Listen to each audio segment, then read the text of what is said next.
Rua Canuto do Val. Lá estão as casas da Rede Birosca, no bairro de Santa Cecília. Falar da noite paulistana e não falar dos bares da Rede Birosca é cometer um erro imperdoável. Por isso, eu convidei para participar do meu programa a rainha da noite paulistana, a Lilian Gonçalves, para contar qual foi o seu caminho de sucesso e o que ela continua fazendo para manter-se no sucesso, manter-se no auge.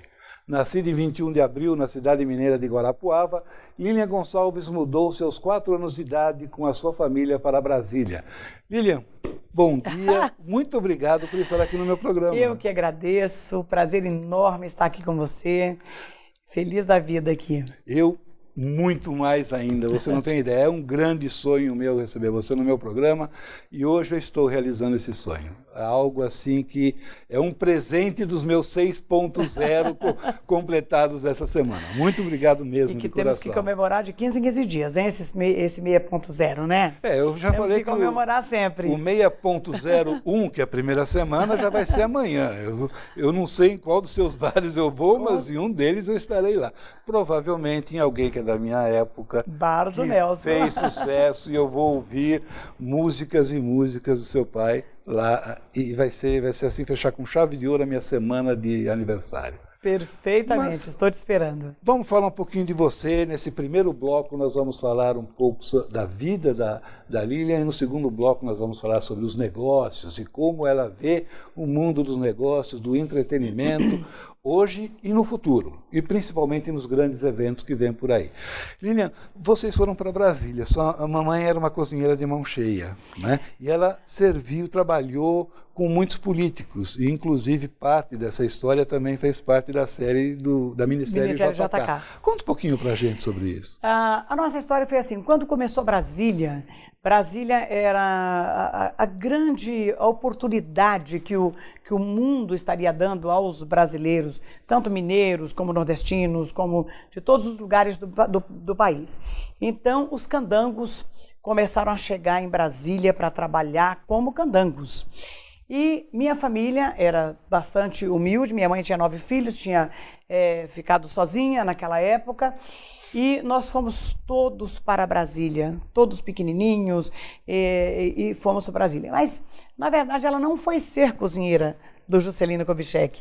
Ela foi arriscar a vida na cidade maravilhosa que era Brasília, que era onde tinha oportunidade de trabalho para todos. E ainda estava em construção naquele período, né? Literalmente no chão. Eu sou do tempo que eu pisei no Barro Vermelho, que eu vi o Núcleo Bandeirante, a Cidade Livre, tudo começando. Eu topava com Juscelino Kubitschek, assim, no meio da rua, porque não existia nem rua. Uhum.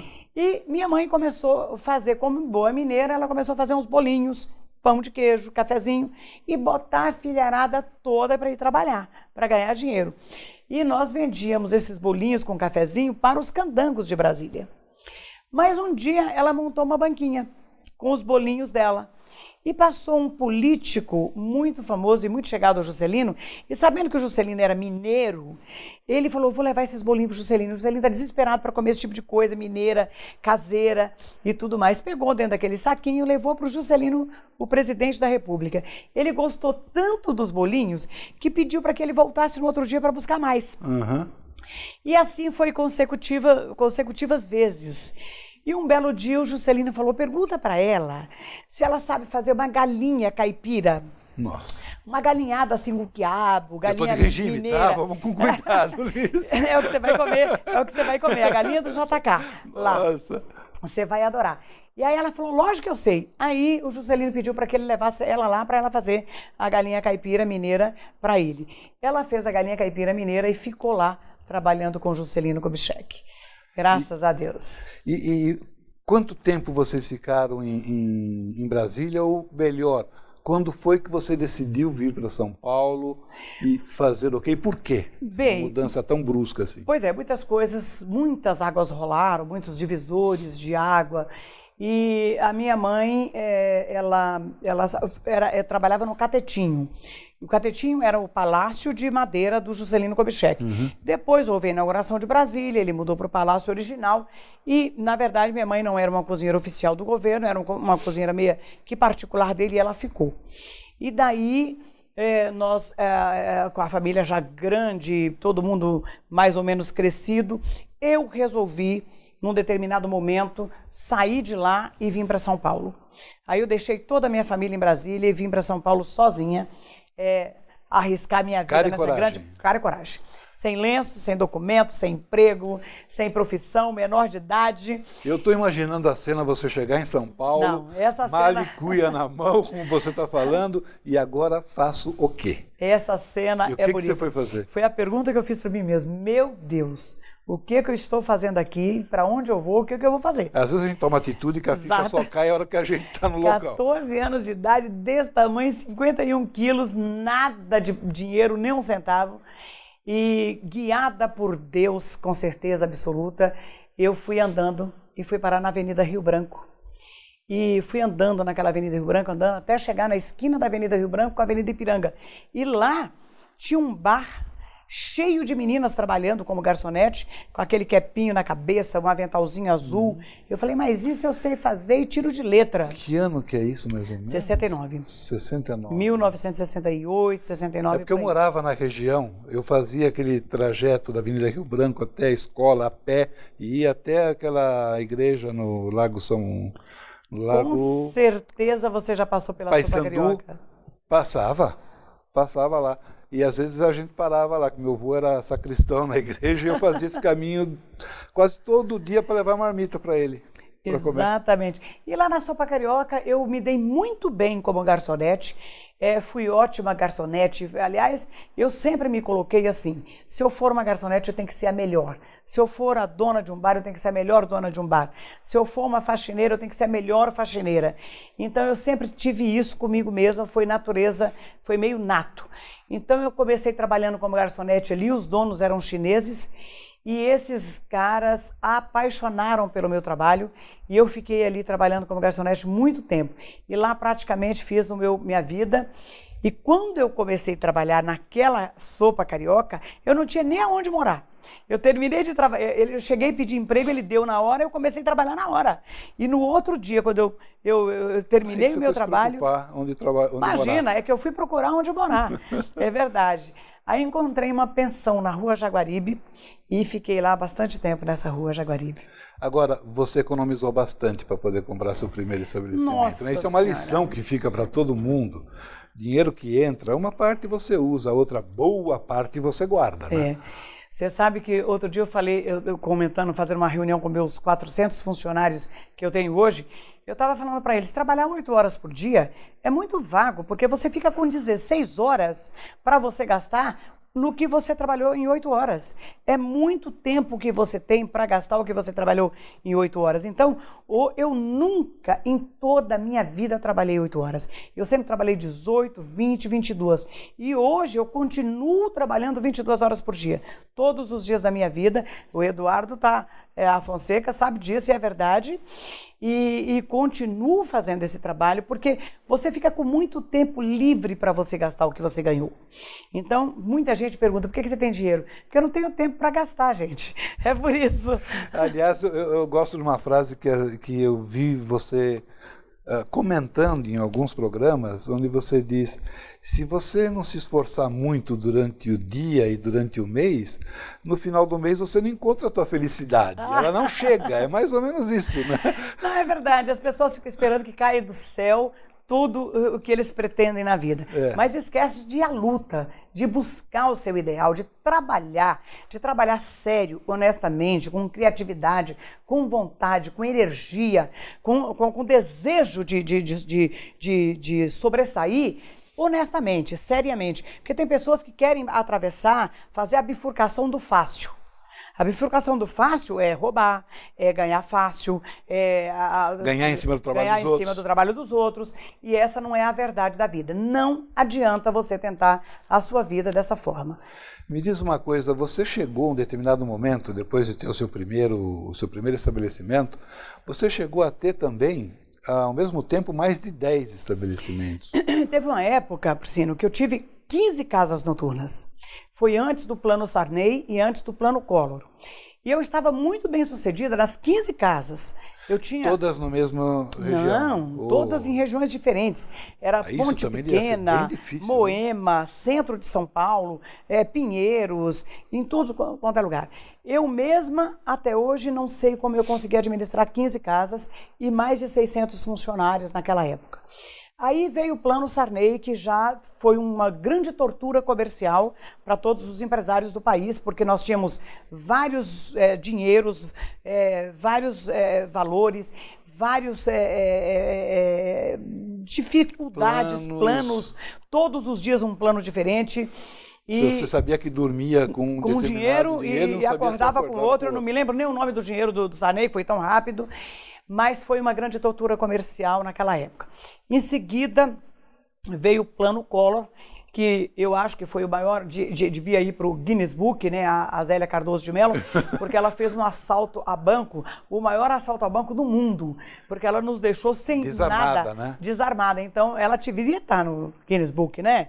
Porque, nossa senhora, naquela época, então, nós ficamos sem chão, sem teto, ninguém tinha mais que R$50 na sua conta bancária. Eu mesma levei um prejuízo de milhões. Não, eu imagino como deve ser isso. Nessa época, eu estava morando no México, voltei para o Brasil, eu ia voltar a trabalhar no Brasil. E sem que uma pessoa me fez um convite e falou, você não quer voltar aqui para o México para dirigir uma empresa para a gente assim, assado? Eu fui. 10 dias depois veio o plano Estourou o plano Collor. Por sorte, eu tinha tirado dinheiro quando eu fui embora. Eu não tive essa mesma sorte. Meu Deus, eu falei, olha o que devia... A minha vida inteira de economia ia pelo ralo. Pois é, e eu tava juntando todo o dinheiro num banco, porque eu estava comprando um imóvel de um português, e esse português não aceitava nada, cheque, nada, ele queria dinheiro vivo. Naquele tempo eram essas coisas, né, de dinheiro vivo. Infelizmente, eu estava com uma grande economia num banco, e foi tudo. E eu estava também com uma casa nova, que era a Sucata, que era uma casa promissora, que era uma casa que ia ser o maior sucesso de São Paulo. Tinha tudo para ser um grande sucesso, e essa casa... foi justamente, eu inaugurei essa casa num dia, no outro estourou o Plano Collor. E nós ficamos todos no mesmo plano, com R$50 na conta bancária.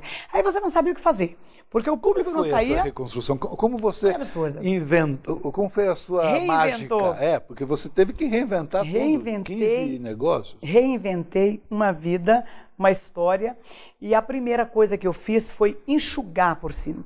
Tipo, desarmar. Eu tinha 15 casas em todos os bairros de São Paulo. Eu fui desarmando as casas mais longes, as casas com menos movimento, e fui desarmando e centralizando tudo. Aí eu cheguei a centralizar todas as minhas casas na Rua Canuto Duval, onde todas elas estão hoje. Foi minha grande sacada. Se eu tivesse continuado, eu teria quebrado. Você já tinha algum estabelecimento na Canuto Duval? Já. Você simplesmente começou aproveitou esse estabelecimento e começou a colocar as outras casas próximas uma da outra. Como foi a tua estratégia? Não, a Canuto Duval foi a primeira casa. A primeira casa minha, na verdade, a primeira casa foi na Rua Jaguaribe. Era Bar e Lanches Calinca. Depois veio a Toca da Angélica, na Avenida Angélica. Depois veio a Birosca, que é na Canuto Duval, que é a Birosca, a Casa dos Artistas. Então, aí foi lá na Canuto Duval, aonde eu centralizei. Por que eu centralizei lá? Porque eu fui comprando os imóveis da Canuto Duval. Hoje, todas as casas da Rede Birosca são imóveis próprios. Se não fossem hoje imóveis próprios, talvez também hoje eu estivesse numa grande saia justa comercial. Eu entrevistei um grande empresário do segmento de educação e profissionalizante também, educação de idiomas profissionalizante, e ele comentou isso comigo. Ele falou, Prussino, hoje a grande maioria das unidades que eu franqueio para os meus franqueados são próprios. Eu não tenho nenhuma unidade onde a gente aluga para colocar um franqueado, para colocar um negócio meu, porque senão não vai para frente o negócio. Eu sempre, graças a Deus, eu sempre tive uma visão acima da média das pessoas. Meus amigos me chamam de visionária, mas assim, quando eu tinha 18 anos e tinha o Birosca, eu frequentava o sindicato e eu falava para os portugueses que eram os grandes mandantes do mundo dos negócios, eram os portugueses daquela época. Eles comandavam, eles tinham a lei dos portugueses. A lei do português era assim, você vendia uma casa noturna, por exemplo, tinha a lei deles. Você vendia uma padaria, tinha a lei dos portugueses, que era 10 por 1. 10 por 1 queria dizer o seguinte, cada 10 mil reais que você faturasse, valeria 100 mil reais. Era a lei dos portugueses. Então, eles eram absolutamente contra você adquirir um imóvel. Ele achava um absurdo você investir o seu dinheiro no imóvel. Os portugueses não admitiam uma coisa dessa. Só que eu não fui na onda deles e a primeira coisa que eu fiz da minha vida foi investir nos imóveis próprios. Então eu fui comprando os meus imóveis. E hoje a minha grande salvação é eu estar com todos os meus negócios nos meus imóveis próprios. Hoje você tem todos esses estabelecimentos, cada um tem um público diferenciado, ou é aquele estabelecimento que você quer começar à noite, você começa em um, depois vai para o outro e vai terminar no outro? Como está montado? Super interessante a sua pergunta, porque assim, outra coisa que as pessoas tinham muito medo e falavam muito comigo, era eu resumir tudo numa cesta só. Todo mundo falava, como é que você vai colocar todos os seus ovos apenas numa cesta? Se essa cesta cair, vai quebrar todos. Aí eu comecei a fazer minha vida na Canuto Duval. Aí eu montei o Birosca, a Casa dos Artistas, que é uma casa sertaneja, foi a primeira casa sertaneja de São Paulo. Todas essas outras casas que você vê nesse país foi cópia da Birosca. Tudo, Vila Caldo, qualquer casa sertaneja. Foi a primeira casa a botar música sertaneja. Aliás, quando eu coloquei, o povo pirava. Tinha gente que chegava lá e fazia o nome do pai. Falava, que horror, música sertaneja, que coisa mais brega, que coisa mais absurda. Saía correndo. Aí eu falei, não, mas eu vou insistir, porque essa é a nossa música, é a nossa raiz, e eu tenho certeza que um dia alguém vai valorizar. E aí começou as pessoas a virem, os políticos, os grandes políticos, os prefeitos, os deputados, os senadores, que eram tudo caipira, falavam, continua, faz essa música, que na cidade não existe isso é lindo. Eu botava aqueles violeiros cantando na mesa, você ia lá, tomar uma cervejinha, aí vinha um caipira tocando na sua mesa. E foi o grande sucesso da Birosca. Tudo hoje que existe, tudo é cópia. Se você fizer um retrospecto, você não vai ver uma casa sertaneja antes da Birosca. E o Bar do Nelson? Bar do Nelson é o maior sucesso de São Paulo. É uma grande homenagem ao Nelson Gonçalves, um dos maiores cantores do Brasil. Nelson deixou um legado espetacular. Ele viveu sua vida inteira pensando na música popular brasileira. Ele gravou, por sino, 2.740 músicas, mais de 400 obras. E o Nelson Gonçalves, sem nenhuma tecnologia, vendeu 78 milhões de cópias de discos. Hoje, praticamente impossível. Ninguém, nem mesmo o rei Roberto Carlos, vendeu tanto disco quanto vendeu o Nelson Gonçalves até a sua morte. Uhum. É sem comentários. Eu sou um fã do Nelson. E a gente lembrava do Brasil quando estávamos fora ouvindo músicas dele, né? E o Nelson Gonçalves, ele tinha um medo, um grande medo, o medo de ser esquecido. E ele é o autor dessa frase, o Brasil não tem memória. Mas não é o Brasil que não tem memória. São os brasileiros, os próprios políticos, os administradores, que não nos deixam fazer memória para o Brasil. Eu, por exemplo, estou numa luta de mais de 15 anos tentando fazer a memória do Brasil através da Calçada da Fama do Brasil. E não consigo. Milhões de barreiras se encostam em mim.